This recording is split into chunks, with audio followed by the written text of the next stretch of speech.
So today we are going to be estimating what is called as a demand curve, which comes under pricing. And let's just try to understand what demand is, which I have all of you probably know. So this is a key factor which influences how, as a as a marketeer, the key factor which influences how much money I make if I'm a marketer, if I'm someone who's going to sell something. And then if I put it in more economic terms, it is actually the ability and willingness to buy specific quantities of a good at alternative prices in a given in a given time frame. So essentially what it means is the demand fluctuates with time. So there could be demand for more goods, that is people's ability and willingness to pay for a certain good could vary with time. There are several factors which influence it, but perhaps the most important thing which influences demand is certainly price. So if you increase price, demand generally decreases. There is an inverse relationship between price and demand. Of course, there are other factors which affect demand, say seasonality, availability of substitutes. All of this comes under the domain of economics. We'll briefly touch upon those, but for us, because we're dealing with modeling and mathematical experiments, we're going to be looking at largely the influence of price on demand. Okay, so once again, it's ability and willingness to buy specific quantities of good at alternative prices in a given period. Ceteris paribus, of course, is a Greek term which says other things being equal, which means you're only varying price at a time.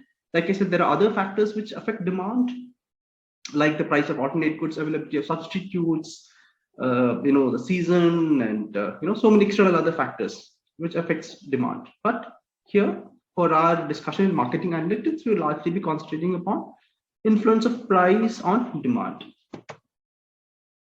So a table, this is typically how it looks. So say here you have a price of apple juice and demand per week, the quantity demanded per week. So initially, when it's just 0.75 cents, $0.75 or 75 cents, the demand is 800 units.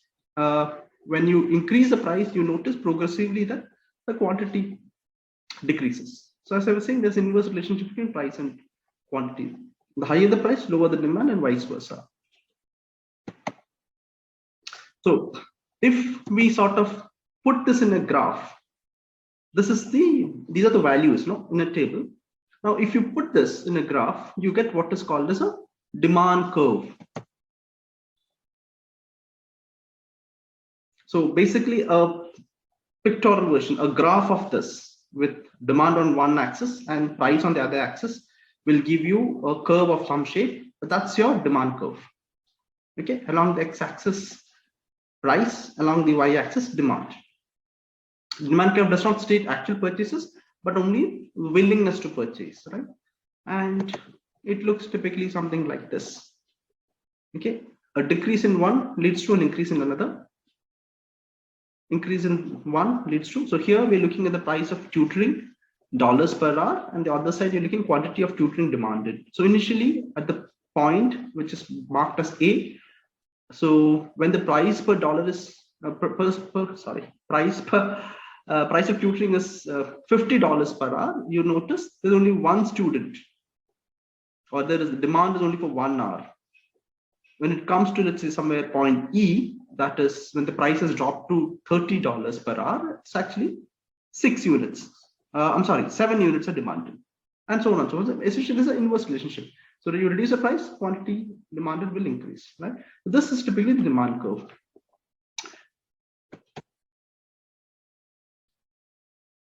So essentially, negative relationship.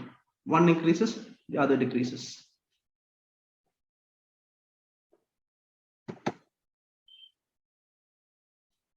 Okay, so we're interested in essentially looking at the relationship between this, the price and quantity demanded. Right. So now, typically it looks something, the curve looks like this for the demand chart, which I gave you earlier, inverse relationship. So now what is of interest here is, you could roughly say that this graph is inclined at something like a 45-degree curve. Okay, suppose this was more like flatter, Okay, if it was more parallel to the x-axis, that would be characterized as a highly elastic demand. Okay, what that means is, even if there is a small drop in the price, the amount of quantity demanded would increase, or vice versa. Even if you have a slight increase in the quantity, then the increase in the price, the quantity demanded would actually drop substantially.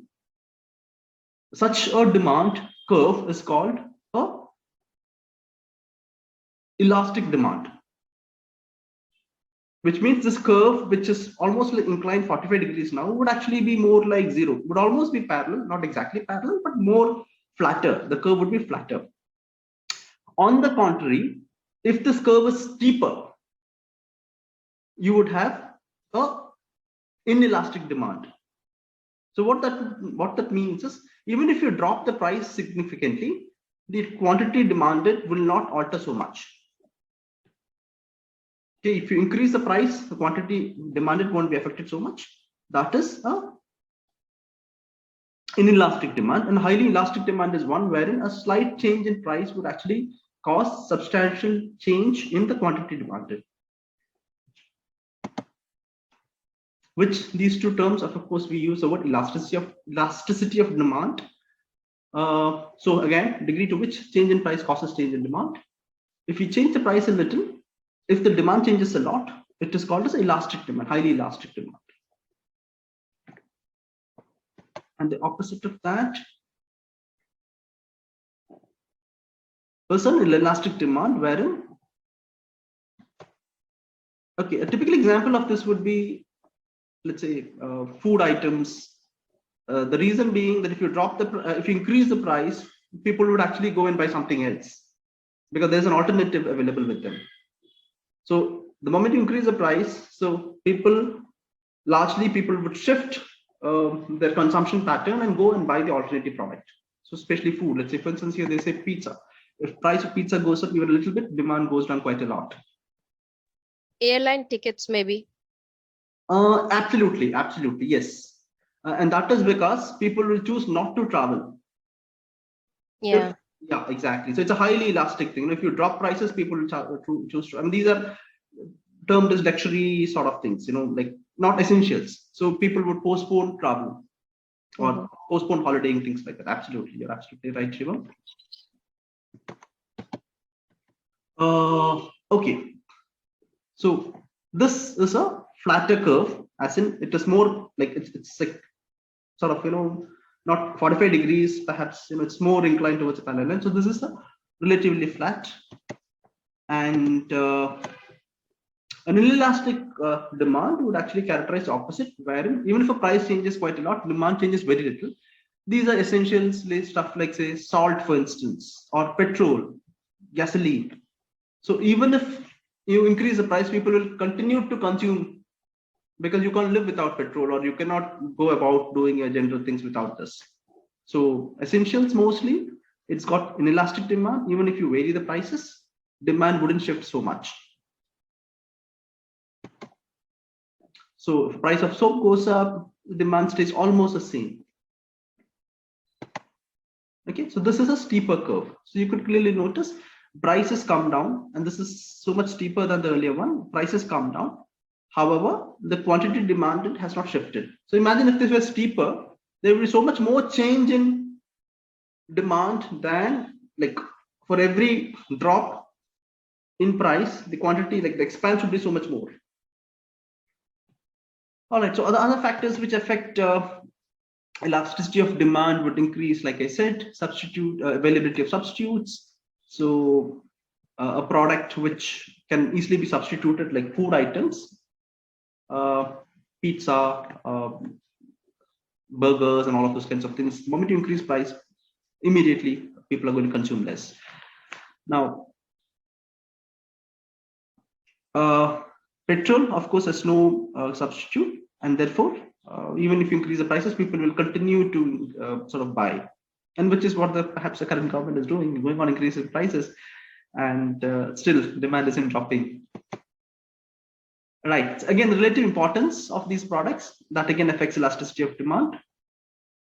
So even if banks increase the rates of housing loans, people will continue to pay it. It's not going to sort of affect people's decision to pay or not, because they have no choice. It must be paid. However, entertainment like vacation, travel, holidays, movies. So these prices, if it fluctuates, there you will find substantial demand changes in demand. Necessities and luxuries, again self-explanatory. Food, inelastic. Jewelry, highly elastic, because people will choose not to buy jewelry. Again, it changes over time depending upon if more substitutes come into the market for a particular product. Okay. Now, the important question for us here is, what should be the shape of a demand curve? Should it be linear? Should it be exponential, logarithmic, bar, or anything else? And that is what we're going to explore in this particular class largely.